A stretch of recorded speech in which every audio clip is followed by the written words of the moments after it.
buenas tardes. Tenemos hoy con nosotros a un amigo de siempre de la Fundación Civismo, Daniel Lacalle. Es un referente del liberalismo clásico, tanto en España como internacionalmente, reputado economista y autor de numerosos libros, entre los que destaca La Gran Trampa, Viaje a la Libertad Económica y Libertad o Igualdad, que es el libro del que vamos a hablar hoy. Aunque, por supuesto, Daniel, tú mandas y podemos tocar otras cuestiones. Bienvenido, Daniel. Muchísimas gracias, siempre un placer. Pues comencemos con una primera pregunta, así sin rodeos. ¿De dónde viene la obsesión por la desigualdad, Daniel? De la evidencia de que no pueden utilizar el argumento del aumento de la pobreza. El socialismo y el intervencionismo, ante la magnífica noticia de la reducción a niveles históricos de la pobreza, tiene que utilizar un argumento para explicar su posición de que el capitalismo lo hace todo mal, que es la desigualdad. La desigualdad en sí misma no es un problema. Yo creo que todos entendemos que si a una persona, a través de su mérito, de su éxito y de su capacidad, le va mejor que a otra, eso tiene un efecto positivo. Se llama desigualdad mimética, ¿no? Yo veo que alguien trabajando duro y poniendo su esfuerzo y haciendo las cosas le va mejor que a mí, eso funciona como un incentivo para que yo trabaje más y para que me esfuerce y para aprender tanto de sus errores como de sus éxitos. La desigualdad, el diferencial entre lo que gana la capa más rica y la capa más pobre, es una consecuencia, pero no un objetivo en sí mismo. La desigualdad, lo que tiene que ser, es algo que se reduce ¿cómo? Reduciendo el desempleo. El primer factor de desigualdad que existe es el desempleo y reduciendo la pobreza. Esos tienen que ser los objetivos. Reducir el desempleo y reducir la pobreza. Y con ello se reduce la desigualdad. Cuando tú pones como objetivo la desigualdad, la supuesta desigualdad, primero haces una cosa. Hablas de la desigualdad en el sector privado entre los más ricos y los más pobres, pero no hablas de la desigualdad entre los que dependen o funcionan para la actividad gubernamental, todo lo que es el aparato gubernamental y el resto. Yo siempre digo que la desigualdad más injusta es la que hay entre contribuyentes y gobernantes, no la que hay entre los más ricos y los más pobres. ¿Por qué? Porque la que hay entre los más ricos y los más pobres se reduce precisamente fortaleciendo el crecimiento del empleo y la inversión, mientras que la otra se aumenta, y ahí es la clave para los socialistas, se aumenta ¿cómo? Detrayendo recursos del sector privado en aras de una supuesta igualdad que ni pueden ni van a conseguir. Entonces, en ese sentido, ¿cómo nos han convencido de lo contrario? ¿Cómo nos han convencido de cuán grave es este problema de la desigualdad? ¿Ha sido sencillamente a través de, no sé, tergiversar los datos, utilizando métricas comparativas o que miden realmente el riesgo de pobreza o de exclusión social, ¿no? Como el famoso indicador AROPE, o ha sido una cuestión de repetición, ¿no? Como dices tú en tu libro, de mantras, ¿no? Como aquello de que los ricos no pagan impuestos?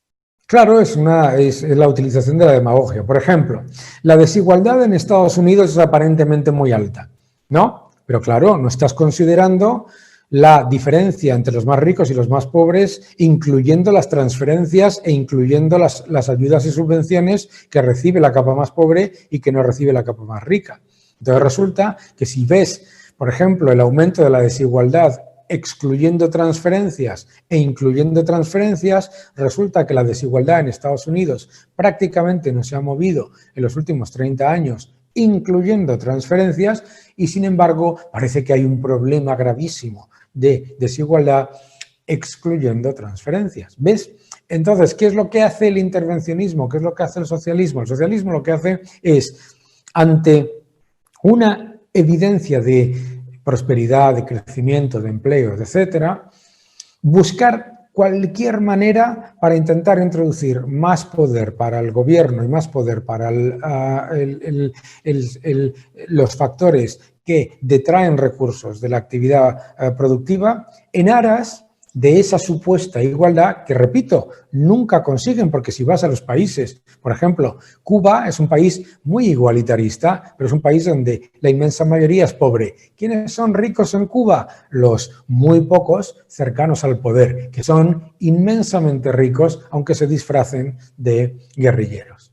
Sí, la igualdad trae consigo, o la búsqueda, ¿no?, de esa igualdad radical, pues se iguala a la baja, como dices tú, ¿no? Se empobrece, que eso sí se puede conseguir, y luego se coarta la libertad, por supuesto. Pero ¿y qué hemos hecho mal nosotros entonces, Daniel? El gobierno, la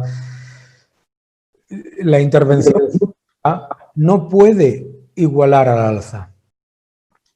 No existe el concepto, además, no puedes. Lo único que puedes es igualar a la baja. Tú no puedes hacer a toda la gente tan próspera como el que ha tenido más éxito. Pero sí puedes hacer que el que haya tenido éxito baje.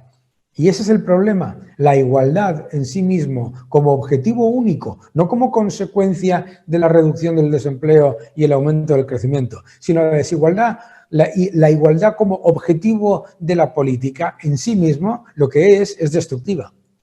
Sí, y además de ser una excusa para el intervencionismo, yo creo que además del poder político hay un componente también que es el de la condición humana, que es la envidia, ¿no? Es un componente muy importante en todo esto de la igualdad y la desigualdad, ¿no?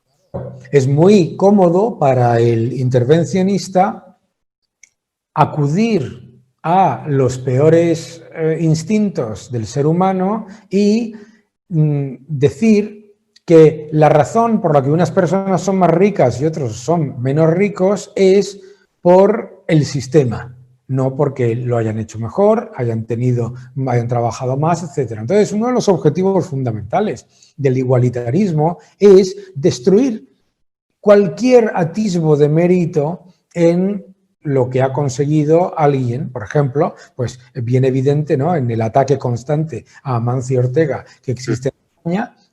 Amancio Ortega era pueblo hace 40 años y ahora es malvado empresario extractivo. Cuando lo que es extractivo es la actividad de los intervencionistas, que lo único que buscan no es hacer una labor de redistribución que existe ya en los mecanismos de la sociedad. Ojo, que parece que es que no existen mecanismos de redistribución. Claro que los hay. No están buscando la redistribución, están buscando el control, que es una cosa muy diferente. ¿Y qué crees tú, Daniel? Porque claro, esto es la virtud de la izquierda, ¿no?, de hacernos creer cosas que no son, de darnos datos que no son, pero entonemos un poco el mea culpa. O sea, ¿qué problema hemos tenido o qué nos ha faltado a liberales y conservadores pues de cara a proponer alternativas, a quitar quizá de la lista de prioridades la desigualdad y colocar otras como la pobreza, como la justicia, como la libertad? Yo creo que varios. El primero es imposible de solucionar, ¿no? El votante y el defensor de los dogmas de la izquierda funciona en realidad como en una secta. Acepta la completa hipocresía y las incongruencias del discurso de la izquierda sin la más mínima cuestión. En realidad funciona, como te digo, exactamente igual que una secta. Cuando el gobernante de izquierdas a la vez se presenta como un defensor de la democracia mientras defiende dictaduras comunistas, a la vez se compra un chalet en Galapagar mientras dice que los ricos son malos, a la vez gasta en asesores con dinero despilfarrador de una manera brutal, mientras habla de que los pobres no tienen para comer, etc. Todo eso, la izquierda lo acepta sin ningún tipo de problema. Las incongruencias de esto. Eso no lo acepta. Son dogmas, ¿no? Y lo que hace el líder no se contesta, todo se justifica, todo se... El líder mesiánico no se contesta, no se cuestiona. El líder mesiánico, como se parte de la base de que el líder mesiánico tiene buena voluntad, sus errores nunca serán culpa suya, serán culpa del sistema, ¿no? Es como cuando te dicen, no es que el socialismo haya fracasado, es que no se hizo verdadero socialismo. Nunca dicen que es verdadero socialismo. Entonces, ¿en dónde hemos cometido errores? Empecemos por los liberales. Los liberales hemos cometido el error más peligroso, que es el de ponernos en la equidistancia entre gobiernos más o menos eficientes de centro-derecha o de mercado razonablemente libre y el marxismo radical. Y entonces la equidistancia entre esos dos niveles siempre beneficia al más sectario, porque el más sectario utiliza tus argumentos para mostrar los errores de gestión del gobierno de centro-derecha o del gobierno de una democracia liberal y sigue vendiendo su mensaje mesiánico de envidia y de odio a su electorado. ¿Ves? Ese es uno de nuestros errores. ¿En qué otro error ha cometido el centro-derecha? El partir de la base de que de que los líderes de la izquierda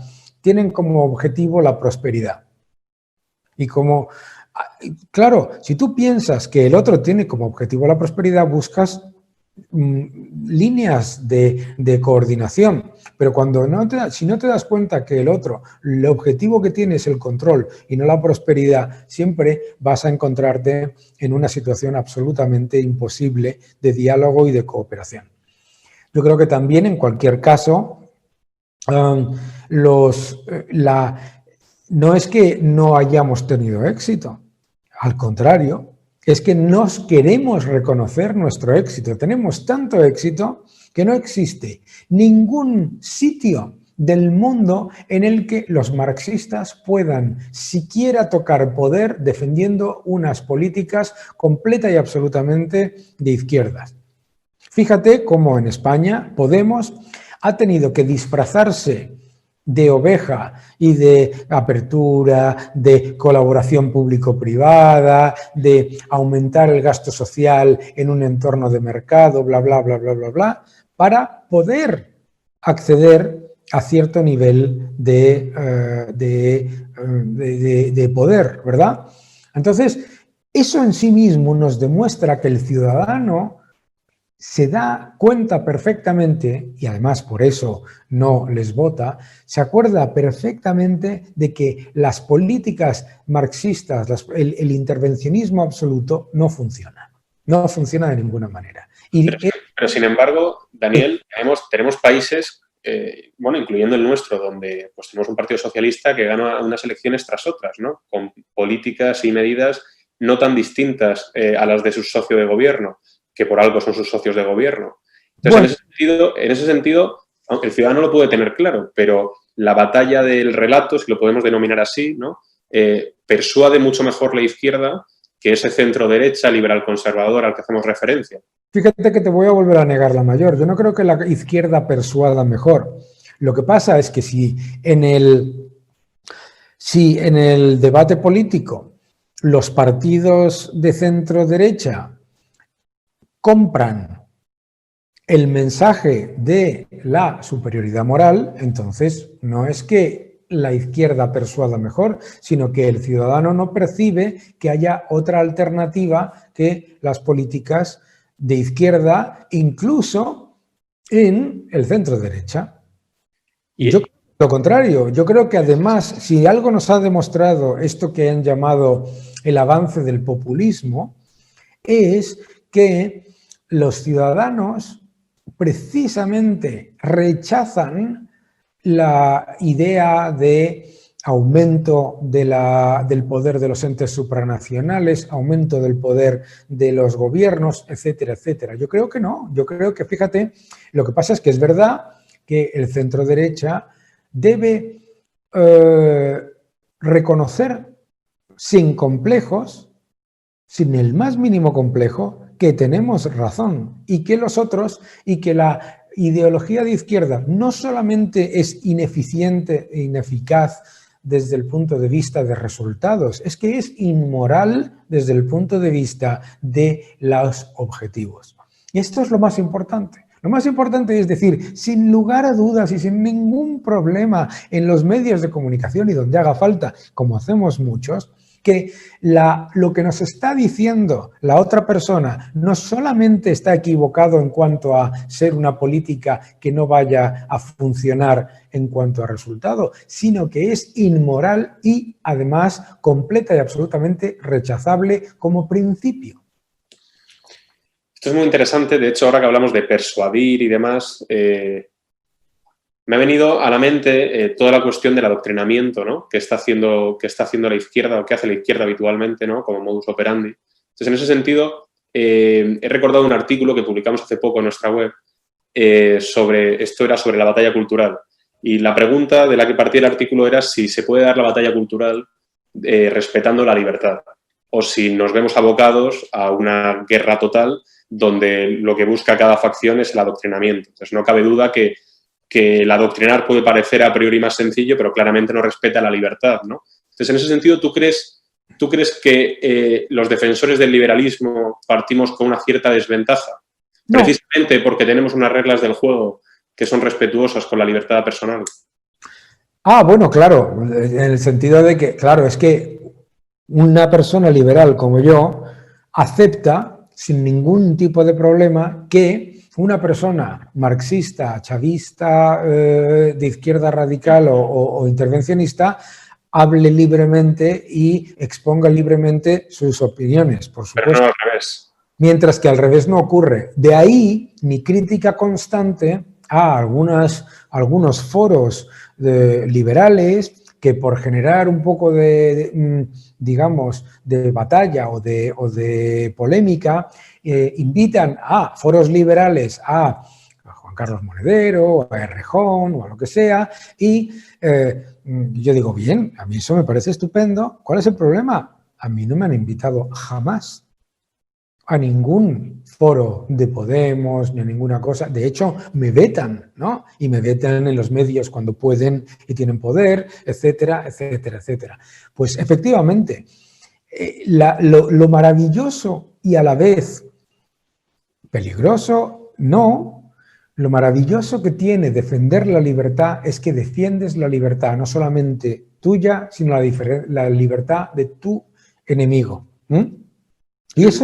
Y eso en sí mismo es la muestra de la superioridad moral de nuestras ideas.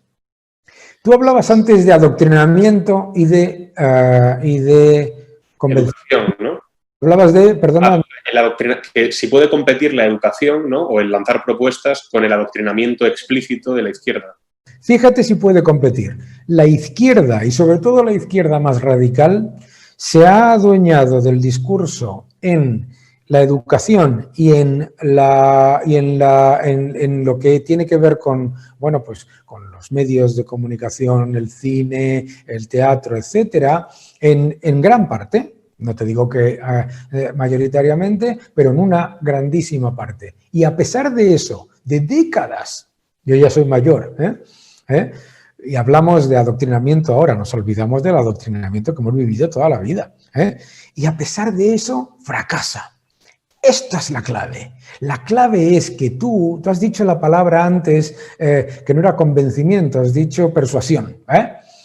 Tú solamente puedes adoctrinar o persuadir en vez de convencer o divulgar cuando sabes que tus ideas son las equivocadas y las tienes que imponer. Persuadir no es lo mismo que convencer. Y por eso el comunismo ha prosperado a un lado de un muro de 3 metros, ¿no?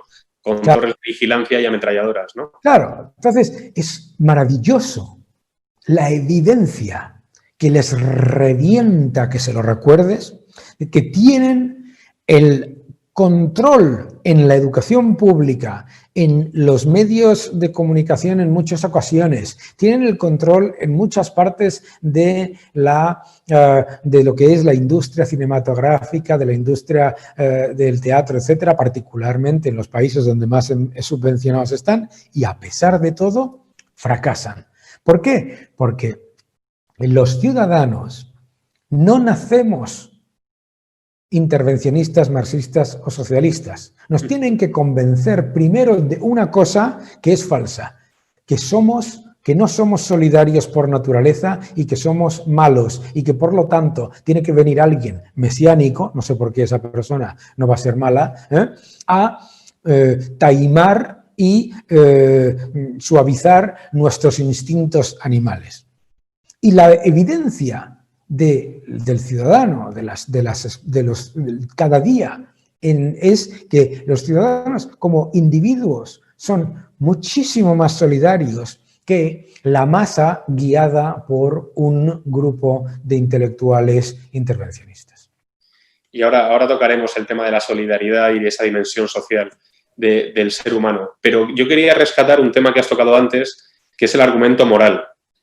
La superioridad moral, el argumento normativo, ¿no? Entonces, tu libro se titula Libertad o Igualdad, como si hubiese que elegir entre las dos. Sin embargo, tú das el argumento de que a mayor libertad, mayor prosperidad, mayor, ¿no?, desarrollo económico y también mayor igualdad económica.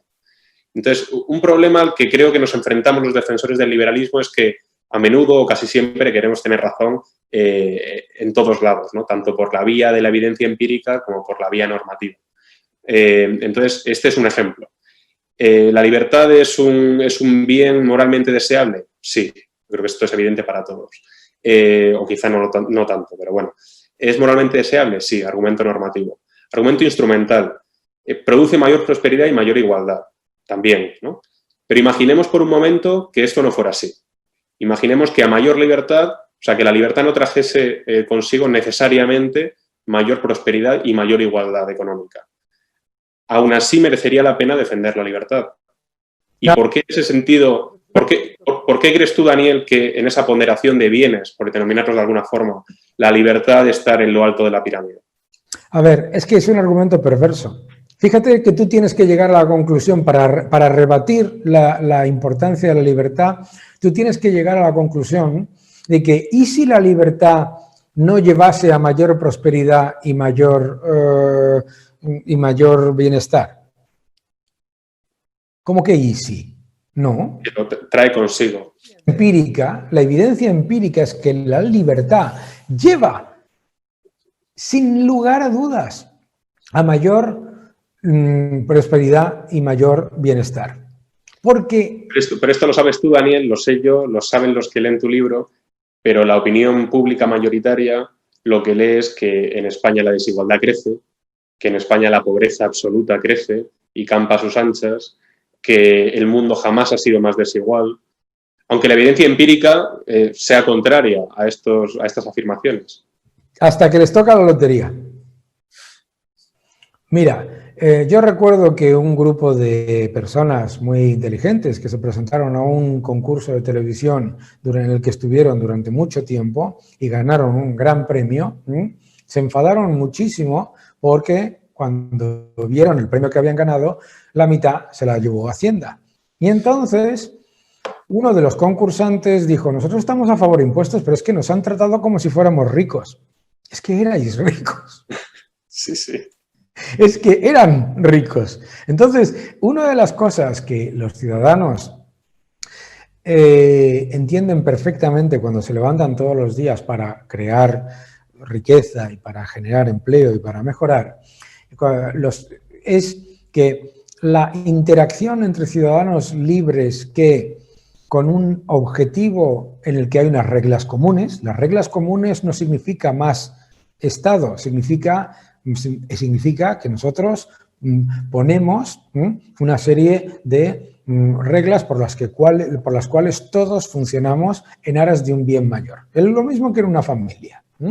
Entonces, todos entendemos que la manera en la que se consigue todo eso de manera mejor es con la interacción libre de cada uno. Por supuesto, alguno se equivocará. Alguno decidirá tomar la senda del mal, absolutamente.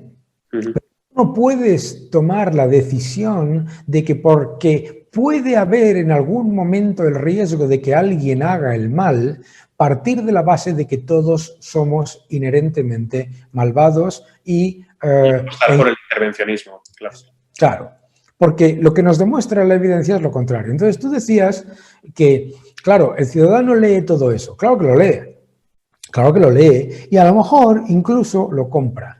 Pero en su día a día, cuando hablas incluso con personas que tienen comprado ese mensaje, etcétera, resulta que, oh sorpresa, ¿a quién le echan la culpa de los problemas de España? No sé, no te creas tú que se la echan a Amancio Ortega o a... Bueno, lo hemos mencionado 2 veces, que nos perdone, pero lo digo porque está todo el día, lo utilizan constantemente. Es un gran hombre, sí, sí. Es otra demostración de por qué España tiene tan pocos ricos, que siempre se habla del mismo. Pero bueno, fuera de bromas. El ciudadano medio, cuando está hablando, cuando estás hablando con personas, con hombres, mujeres de todos lados, ¿a quién le echan la culpa de los problemas de nuestro país? Al gobierno. A los políticos. Políticos. A los políticos. Y la razón por la que le echan la culpa de los problemas a los políticos es porque en su día a día, por mucha propaganda y por mucha historia que vea, no le echan la culpa de los problemas de su pueblo al pescador que le ha ido muy bien, ha abierto un restaurante, le ha ido muy bien, se ha hecho rico y pasa por el pueblo con un Mercedes.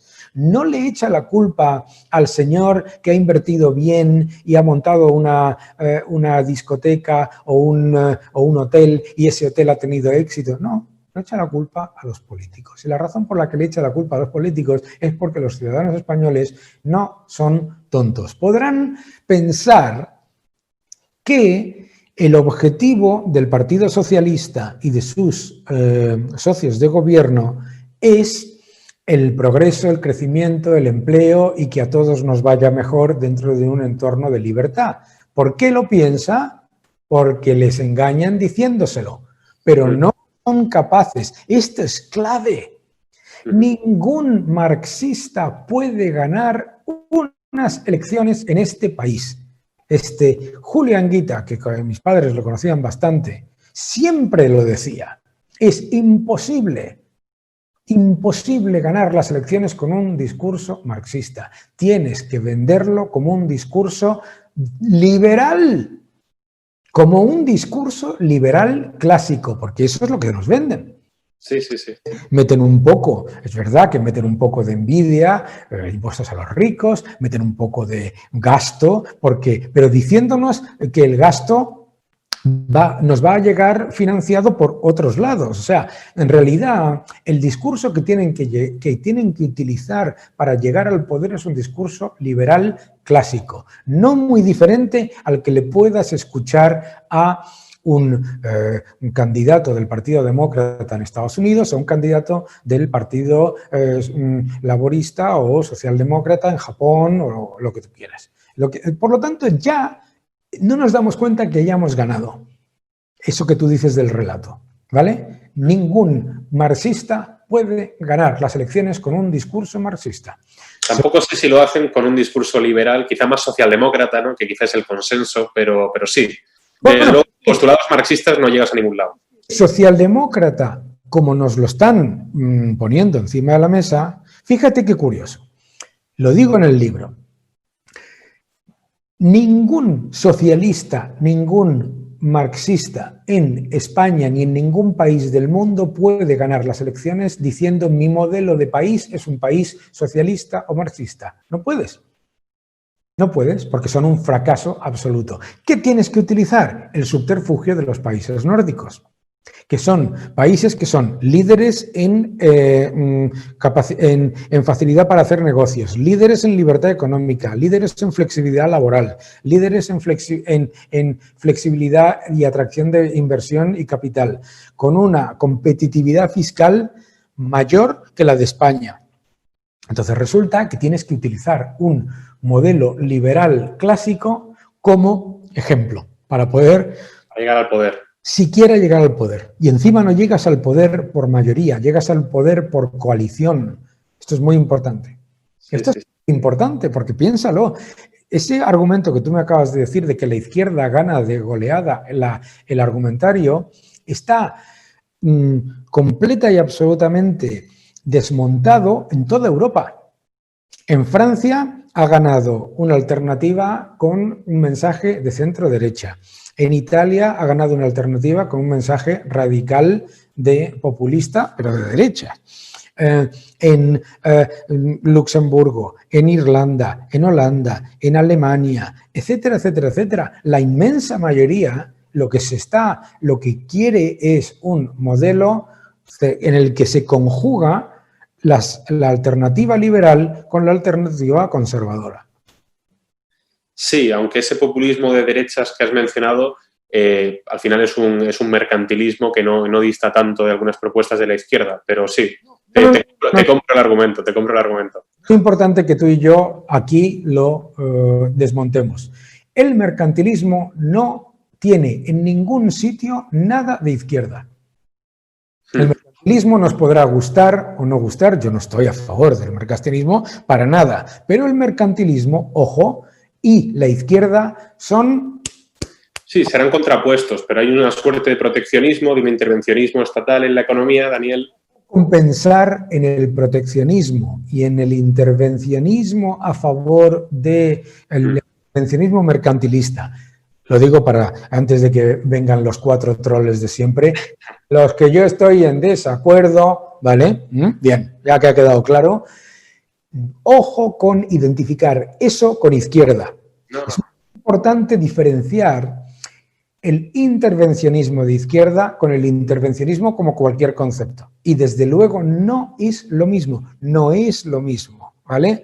Porque entonces ahí es donde sí gana la izquierda. Ahí es donde sí gana la izquierda. Si tú le dices a la izquierda, es que las propuestas proteccionistas de Podemos y las de Trump son las mismas. ¿Pero qué dices? ¿Sabes? Pero ¿qué dices? ¿A quién se le ha ocurrido semejante sandez? ¿No? No te digo, y eso no significa defender el proteccionismo, vuelvo a mis 4 troles liberales, libertarios favoritos, no significa defender el proteccionismo, significa identificar qué es la izquierda, que es una gran diferencia con lo que es la derecha y el centro derecha. Daniel, vamos a la propuesta estrella de tu libro, el capitalismo social. Sí. ¿Qué narices es esto del capitalismo social? ¿Es un concepto nuevo? ¿Tiene algún recorrido? Bueno, el capitalismo social es lo que hemos estado hablando todo el rato. Primero, el capitalismo social y la razón por la que yo hago aposta para fastidiar a los 4 troles, ya 5, uno de ellos bastante mediático, que se han puesto nerviosos conmigo, primero es recuperar para todos los defensores de la libertad la palabra social, ¿vale? Porque, claro, si nos roban las palabras que permean todo lo que defendemos, entonces sí que el argumentario lo perdemos, ¿vale? Si nos utilizan el término justicia social para lo que es en realidad aleatoriedad política, si lo que nos dicen es gasto social para lo que es en realidad despilfarro burocrático, entonces claro que perdemos el argumentario. Capitalismo social, sí señor. Es una redundancia, porque el capitalismo es social, pero es una redundancia hecha a posta. Es una redundancia hecha porque es mostrar que la combinación de una sociedad vertebrada de una manera seria, en la que claro que no estoy abogando por la desaparición del Estado, claro que no estoy abogando por la desregulación de todo, claro que no estoy abogando por la desaparición de las instituciones públicas, no. El Estado como una parte vertebradora de servicio, igual que en una familia, el ente más social del mundo, hay una serie de personas que generan los recursos y toman la decisión consciente de traer parte de esos recursos para un bien mayor, para sus hijos, para sus familiares, para tal y lo cual, lo mismo es el capitalismo social, que en realidad el capitalismo social es lo que prevalece en los sistemas anglosajones, los sistemas liberales, las democracias liberales. ¿Qué es el capitalismo social? La democracia liberal, la que ha creado más riqueza, prosperidad, igualdad y bienestar en la historia. Me convence, me convence. Yo te lo compro. Aunque sea redundante, yo creo que haces muy bien en rescatar esa palabra del argumentario de la izquierda. Y hay que fastidiar, porque es que me encanta dos cosas, me vas a permitir. Primero, esos no cuentan, los 4 troles libertarios que se enfadan por utilizar la palabra social, pobrecillos, pero los otros están enfadadísimos con que haya utilizado la palabra social en un libro que lleva vendidas 3 ediciones y que está teniendo mucho éxito en Latinoamérica, en España, etcétera, etcétera, etcétera. Eso es lo que les revienta. Ya en sí mismo es un éxito. Pues hablando de esos otros a los que les revienta, voy a hacer un poco de abogado del diablo, aunque ese nunca es buen cliente. No. Y entonces, vamos a hablar de alguna posible crítica a algunas de las dimensiones de ese capitalismo social. Entonces, Bien. una de las cosas que dices en tu libro es que dentro de ese capitalismo social, pues se pueden dar ocasiones en las que el mercado busca realizar inversiones, ¿no?, en bienestar social que sean pues más eficaces, eficientes, sostenibles que las que hace el Estado. Ni que decir tiene que no tienen el monopolio y que además no se costean a través de impuestos, ¿no? Entonces, una posible crítica puede ser, Daniel, que esto no se trata sino de otra vuelta de tuerca de la responsabilidad social corporativa o de una partida incluso, si me apuras, de marketing que luce bien y que busca, en definitiva, beneficios para la empresa, pero que no es sino una licencia que la empresa debe adquirir o un peaje que tiene que pagar para operar en el mercado. A ver, una empresa en sí misma, empresa, ¿vale? Empresa, lo dice la palabra, ¿vale? Tiene como objetivo la permanencia, ¿vale? Emprender, es un camino, ¿de acuerdo? ¿Vale? Una empresa, por supuesto que se debe a sus accionistas y a los que se llaman stakeholders, todos los que están alrededor. Si yo monto una empresa allí enfrente, claro que me debo también a los restos de los vecinos. O sea, una empresa es un ente social, ¿de acuerdo? Entonces, primero te voy a negar la mayor, eso de que la responsabilidad social corporativa es una especie de ejercicio de marketing sin ninguna rentabilidad y sin ningún... No, completamente equivocado. Perdóname, O sea, la responsabilidad social corporativa es parte de ese objetivo en un ser vivo como es, en un ente que tiene una vida como es una empresa, de permanencia y de coordinación con los agentes que están a su alrededor. Entonces, todo ese tipo de gastos no son irrelevantes. Son positivos y además hacen a las empresas más eficientes e invertir. Igual, mira, cuando tú vas a Ghana, ¿vale? Tú vas y de repente vas por unas carreteras estupendas, ves unos colegios, ves unos hospitales, ves las casas en los pequeños pueblos tienen una serie de ventajas que antes no tenían. ¿Tú sabes quién ha hecho la inmensa mayoría de eso? Las empresas. ¿Lo han hecho para ganar dinero? Lo han hecho porque hay un beneficio de interacción. Igual que cuando tú tienes una tienda y pones la tienda bonita, presentable, limpia, con las cosas bien ordenadas y das un servicio personal de calidad. ¿Por qué? Para tener una relación comercial positiva, creciente y a largo plazo, lo mismo que poner la tienda bonita y todo eso es lo que estamos hablando. Eso no es un gasto inútil. No, y además, Daniel, que a pesar de que hay muchos que creen que las empresas son entes abstractos, una decisión de inversión de una empresa no es una decisión en el aire, sino que es una decisión de los accionistas o de un consejo de administración, ¿no? Es la empresa la que decide, o los propietarios de la empresa los que toman esa decisión de inversión. Otra posible crítica, que haces referencia a ella en tu libro, es que en ocasiones cuando hay términos como capitalismo social o similar, se nos acusa o se os acusa, ¿no?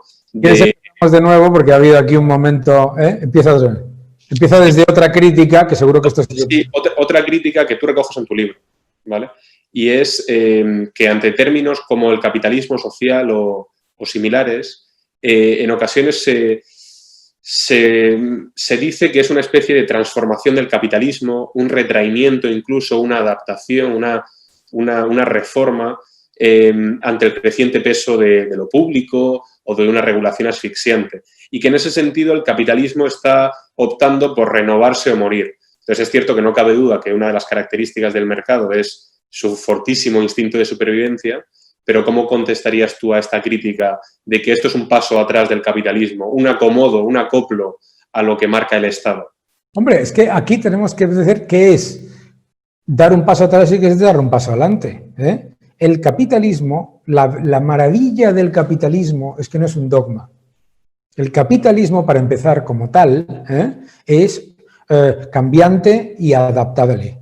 ¿No? El socialismo es un dogma. El socialismo tiene una serie de elementos absolutamente inamovibles cuyo único objetivo es negar la realidad del ser humano. Bien, el capitalismo no. El capitalismo siempre se adapta y por eso vence. Pero la idea que subyace detrás de tu pregunta es, ¿significa adaptarse perder cuotas de libertad para los ciudadanos y para los individuos? No. ¿Significa adaptarse, claudicar ante el intervencionismo? Tampoco, ¿no? De lo que se trata es precisamente de reconocer la entidad cambiante del capitalismo como, al fin y al cabo, un sistema que lo que hace es reconocer la realidad del ser humano, que es la necesidad de encontrar puntos en común entre consumidores, productores y todos los que están a su alrededor. ¿Para qué? Para un objetivo común de progreso. Entonces, en ese sentido, adaptarse no es absolutamente nada malo, pero niego la mayor de nuevo. No se trata de adaptarse a mayor intervencionismo, pero sí se trata de adaptarse a lo que colectivamente los ciudadanos valoramos cada vez más. A diferentes sensibilidades que van a... Tú y yo valoramos, tú llevas una camisa hoy que es 100% de tejido natural, yo también. ¿Esto por qué es? Esto es porque nos hemos adaptado a un intervencionismo gubernamental, bla, bla, bla, bla, bla, bla. ¿Por qué no tenemos tú y yo hoy camisa de poliéster? La razón por la que no la tenemos es porque ha sido una demanda de mercado que el capitalismo absorbe y atiende, ¿de acuerdo? Bien. Y además resulta que estas camisas son mejores y de mayor calidad, son más baratas, etcétera, etcétera, etcétera. De eso es a lo que me refiero. O sea, la idea de que el capitalismo se adapta a las veleidades políticas de los intervencionistas es una equivocación. El capitalismo lo que hace es adaptarse a las necesidades de los humanos como consumidores y como ciudadanos. A eso sí, a las veleidades de los políticos no. ¿Por qué? Porque entonces no inviertes. Sí, no es la sumisión del mercado ante el Estado, sino seguir haciendo lo que ha hecho siempre, que es adaptarse a las necesidades del consumidor. Y es muy importante en este momento diferenciar, importantísimo con los libertarios e importantísimo también con los marxistas, diferenciar Estado de gobierno. Estado somos todos, ¿de acuerdo? A nosotros nos intentan constantemente vender que el Estado y el gobierno es lo mismo, eso es falso. El gobierno son los representantes del Estado que nosotros elegimos, ¿vale? Nos equivocaremos o nos equivocaremos. Nosotros todos conjuntamente somos el Estado y nosotros decidimos qué bienes y servicios provee una parte de la comunidad con respecto a nuestros impuestos y cuáles no. Y ahí es donde el capitalismo, que te comento yo, social, tiene una labor esencial que es precisamente demostrar que provee de esos bienes y servicios mejor y más eficientemente y además de una manera que es económicamente rentable para todos y con ello genera más progreso y más empleo. Me parece muy bien. pues vamos terminando ya. Aunque no sé si un segundo libro que se llamase Libertad e Igualdad, porque al final va a ser libertad ergo igualdad. Yo creo que no hay que elegir entre las dos, ¿no? Por lo que estamos viendo. Aquí el argumento instrumental que hemos visto. El título del libro tiene una lógica, que es, en las circunstancias en las que estamos ahora, nos están diciendo que tenemos que elegir entre libertad o igualdad, ¿vale? No nos están diciendo que la igualdad es una consecuencia de la libertad, sino que tenemos que entregar parte de nuestra libertad a unos políticos que nos dicen que nos van a dar igualdad. De ahí el título del libro. Sí. Y está muy bien puesto. Y está claro que la igualdad aquí no vence, sino que vence la libertad, ¿no? En esta elección, que es la que nos han puesto delante de nuestras narices, ¿no? Pero ¿y qué te parece a ti la igualdad con algún apellido? Por ejemplo, la igualdad ante la ley.